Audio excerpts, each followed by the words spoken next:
ভালো করে কান খোলা রাখুন, কারণ আজ যে সত্যটা আপনি শুনবেন সেটা আপনার চিন্তার জগৎকে পাল্টে দিতে পারে। একজন মা, তার নাম গ্রেস, তার দুই ছোট বাচ্চা নিয়ে বাস করে এক পুরনো অন্ধকার বাড়িতে। এই বাড়িটা বেশ অদ্ভুত। দরজা আপনা আপনি বন্ধ হয়ে যায়, ঘরের বাতি নিভে যায়, আর কোথাও থেকে ভেসে আসে কান্নার শব্দ। গ্রেস ভাবছিল কেউ ওদের ভয় দেখাচ্ছে, তাদেরকেও হয়তো পাগল বানানোর চেষ্টা করছে। কিন্তু ধীরে ধীরে গ্রেস বুঝতে শুরু করে আসলে তারা নিজেরাই এই বাড়ির অতিথি নয়, বরং ওরা নিজেরাই ভূত। শেষ দৃশ্যে দেখা যায় গ্রেস আর তার দুই সন্তান অনেক আগেই মারা গেছে।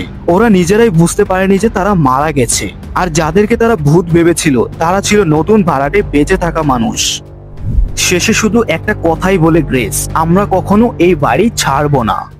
আর এটাই ছিল এই মুভির সবচেয়ে ভয়ঙ্কর টুইস্ট। আপনি ভেবেছিলেন ওরা হয়তো মানুষ, কিন্তু ওরাই ছিল প্রেতাত্মা। আপনার যদি এমন ভয়ঙ্কর টুইস্ট ভরা গল্প ভালো লাগে, তাহলে আর এক সেকেন্ডও না ভেবে চ্যানেলটাকে সাবস্ক্রাইব করে রাখুন। আর এমন রহস্যময় গল্প আরও আসছে।